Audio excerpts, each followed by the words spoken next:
안녕하세요. 경제 읽어주는 남자 김광석입니다. 반갑습니다.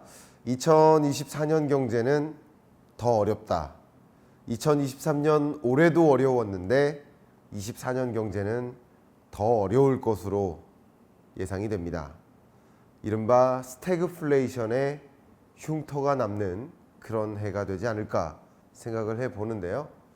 제가 매년 이렇게 경제전망서를 발간하고 있고 이번에 24년 경제전망서를 또 발간했습니다. 오늘은 또 24년 경제전망서를 발간한 저자직강, 특강의 형태로 기획을 해보았습니다. 리세션이 있었어요. 인플레이션이 함께 겹쳐졌습니다. 이 고물가라는 숙제를 해결했다면 우리는 스태그플레이션에 진입하지 않을 수 있었는데 2023년에 등장한 리세션이라는 과제, 인플레이션이라는 또 과제, 두 가지 과제를 해결하지 못한 채 24년을 맞이하게 됩니다. 이른바 리세션과 인플레이션을 더한 개념, 경기 침체 국면에서 고물가라는 숙제가 해결되지 못한 국면, 이른바 스태그플레이션이 24년에 진행될 것으로 생각이 됩니다. 산을 넘었는데 또 산인 모습이에요. 첫 번째 산을 마주할 때는 나름 체력이 있었기 때문에 뭐 한번 해볼 수 있었는데 산 하나 넘는 동안 23년 한 해를 보내는 동안 나름 그 체력을 가지고 버텨왔는데 또 산이 남아있으니 지금 기진맥진한 상태에서 이 산을 어떻게 넘을 수 있을까 정말 우려되는 그런 상황입니다. 제가 매년 이렇게 커리어 기간 동안 경제 전망서를 발간하기 전에도 계속 경제 연구기관에서 이 경제 전망을 보고서의 형태로 발간만 해오다가 또 어떤 시점부터인가는 경제 전망의 PM 자격으로 거시경제 실장으로서 경제 전망 보고서를 집필을 해오다가 2019년 경제 전망부터 경제를 소위 경제 전망을 대중서의 형태로 발간하기 시작했습니다. 경제 전망서에 담겨 있는 이 보고서에 담겨 있는 너무 중요한 내용들이 많이 있는데 그 내용이 너무 경제학자의 언어로만 쓰여져 있다 보니까 대중화하기가 참 어려운 주제들이 많아요. 대중서로 썼을 때 너무 어렵게 다가갈 수 있는 것들이 많아요. 너무 좋은 주제이지만, 너무 좋은 내용이지만 그게 대중화로 전개되기는 참 어렵겠다는 생각이 들어서 이 좋은 내용을 대중서로 정말 우리 일상의 대중의 언어로 써보자 하는 마음에 시작했던 2019년 경제전망이었습니다. 그때부터 어떤 생각을 했냐면 2050년 경제전망까지 여러분과 독자들과 약속을 해서 매년 경제전망서를 내겠다 했었고 오늘 그 약속을 지킨 지 6번째가 됩니다. 매년 경제전망서를 발간할 때마다 그 해를 점의 형태로 설명을 해보면 그 점들을 쭉 2050년까지 모으면 분명 선이 될 것이라고 생각하고 그 해를 점으로 표기하고 있고 우리 독자 여러분들께는 2050년 전망까지 꼭 모아주십사 이렇게 부탁도 드리고 있습니다. 2019년 경제전망 때는 결정점, 2020년 경제전망 때는 대전환점, 2021년 경제전망서에서는 이탈점, 2022년 경제전망서에서는 회귀점, 그리고 2023년 경제전망에서는 여러분 너무나 잘 아시는 내핍점이라고 비유했습니다. 이 23년 경제, 우리가 아직 23년을 살아가고 있기 때문에 정말 2023년이 내핍점인지 그것만 먼저 검증해보고 2024년을 소개해볼까 합니다. 제가 2023년 경제전망서를 약 1년 전에 발표했을 때 그때 제시해드렸던 그래프가 아마도 저 명목 소득이 394만 원, 실질 소득이 367만 원 일대일 겁니다. 그때 제가 뭐라고 말씀드렸냐면 여러분의 통장에 찍히는 가처분 소득, 그게 명목소득 기준으로 394만 원이 평균선인데 23년 안에 이게 늘어나기가 쉽지 않을 것이다. 줄어들 수도 있지만 늘어나기도 쉽지 않을 것이다. 그 수준을 유지할 것이다. 그러나 그 소득을 가지고 살 수 있는 물건의 개수가 줄어든다. 그게 바로 실질소득의 개념이죠. 물가는 치솟는데 소득은 정체되어 있다 보니까 그 소득을 가지고 살 수 있는 물건의 개수가 줄어든다. 실질소득이 줄어든다. 보시는 것처럼 실질소득이 367만 원에서 345만 원으로 줄어드는 과정. 소위 물가는 치솟는데 그 치솟는 물가 상승 속도만큼 소득이 증가하지 않기 때문에 실질소득은 줄어드는 것이고, 결과적으로 우리 5천만 국민 모두가 가난해지실 것이다 라는 표현이라기보다는 평균적으로 우리네 가게가 살림살이가 팍팍해지실 것이다. 실질소득은 줄어드는데 이자 상환 부담은 더 가중되니까 당연히 소비 지출할 여력은 줄어들고요. 그러면 당연히 기업들은 매출이 축소되니까, 매출이 주니까 당연히 기업들도 힘든 건 매한 가지죠. 가게도 힘들고 기업도 힘든데 둘의 경제 활동이 수축되니까 당연히 경제 활동에 기반해서 나라 살림살이를 운영하는 정부도 가난해지는 겁니다. 정부도 새 입이 주니까 세출을 늘릴 수가 없어요. 이게 악순환이죠. 가계, 기업, 정부 3대 경제 주체가 모두 다 가난해진다라고 23년 경제를 전망했었고, 그래서 어려움, 궁핍함을 인내해야 된다. 인내할래 궁핍할 핍, 궁핍함을 이겨내야 하는 해.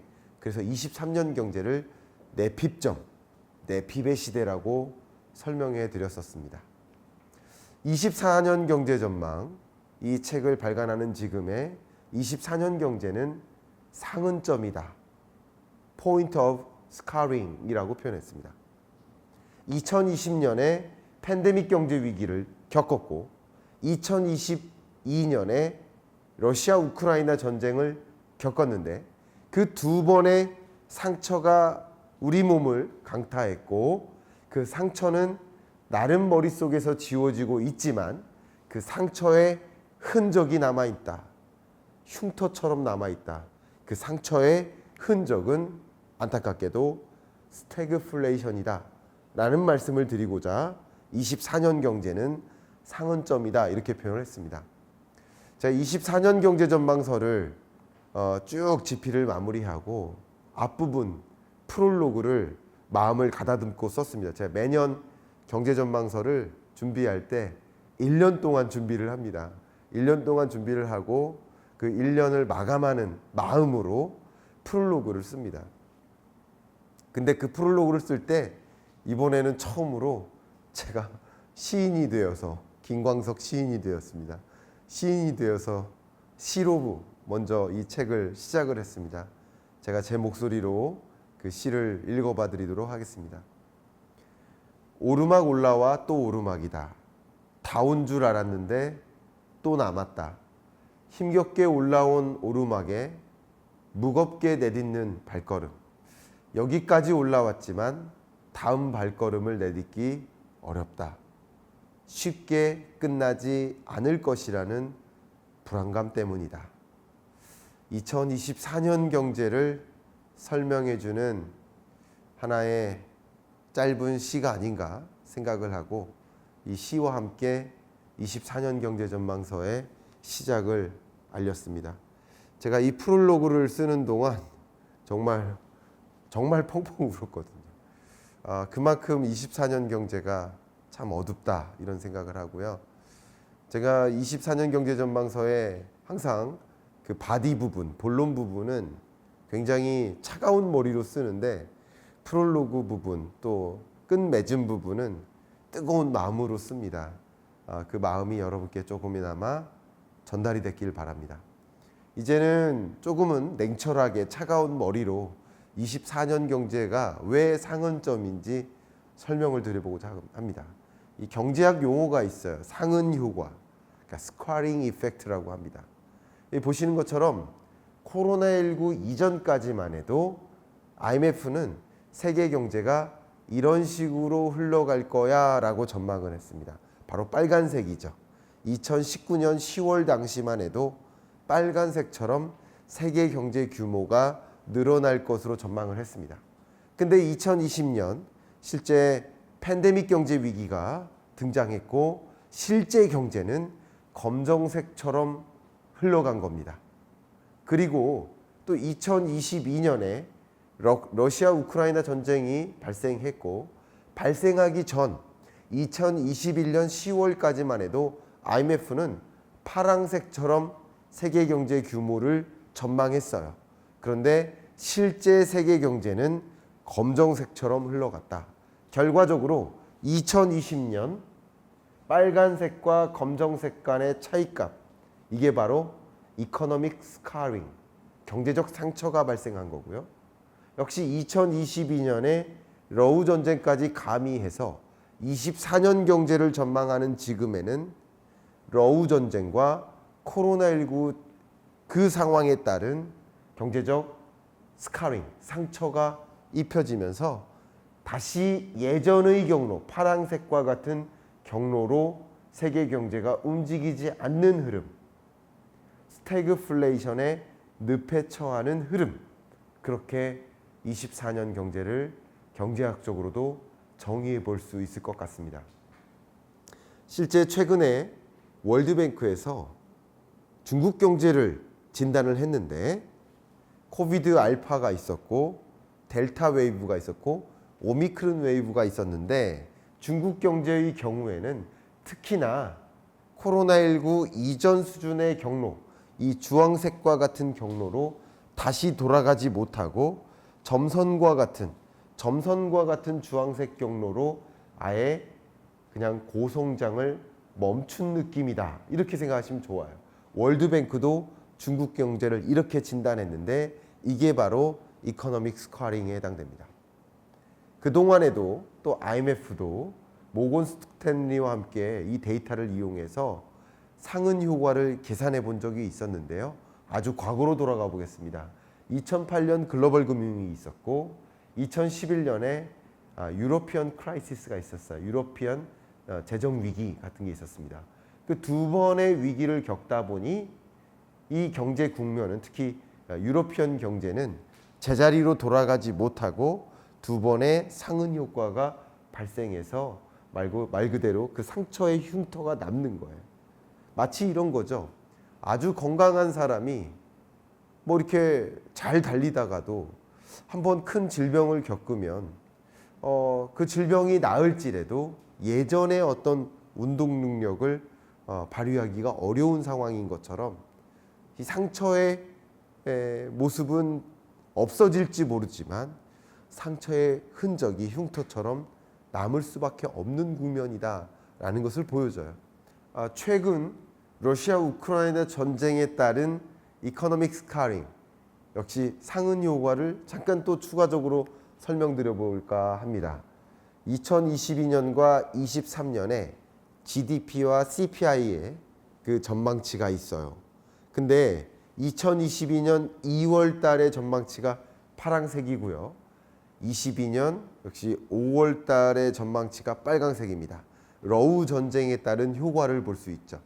보시면 22년 성장률이 그 사이에 GDP가 4.2%에서 3.2%로 줄어들고 23년 경제도 3.3%에서 3.0%로 하향 조정합니다.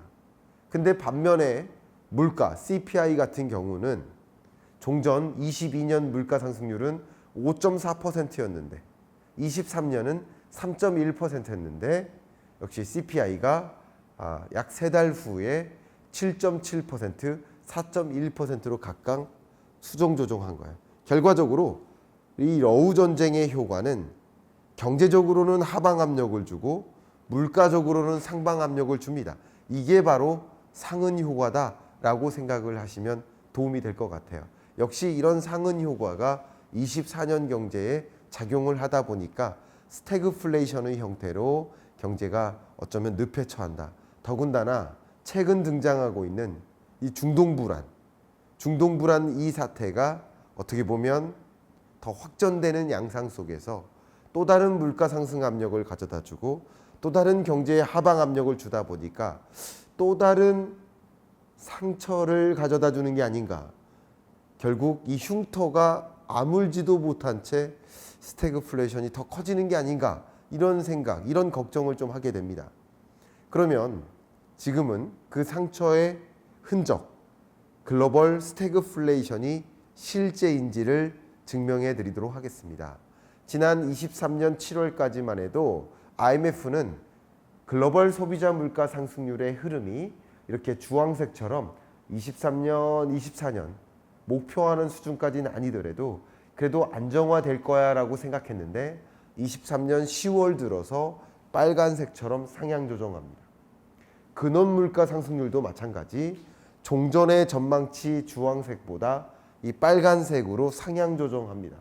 약 3개월 동안 상향 조정하게 되는 이유는 국제 유가도 급등하고 슈퍼 엘니뇨가 찾아와서 식료품 물가도 또 올라가고 그게 반영된 근원 물가도 또 올라가고 글로벌리 여러 주요 세계 국가에서 정말 이 파업이 거대하게 일어나면서 임금 상승률도 더 일어날 것 같고 미국 경제 같은 경우는 사실 경제가 이렇게까지 상당 부분 탄탄한 경기 침체 없이 흘러가는 모습이 또 강한 긴축을 가져다 주니까 이런 것들이 세계 경제에 또 다른 부담을 주고 강달러를 야기하고 강달러를 야기하면 야기할수록 세계 주요 국가들은 물가를 잡기 더 힘들거든요.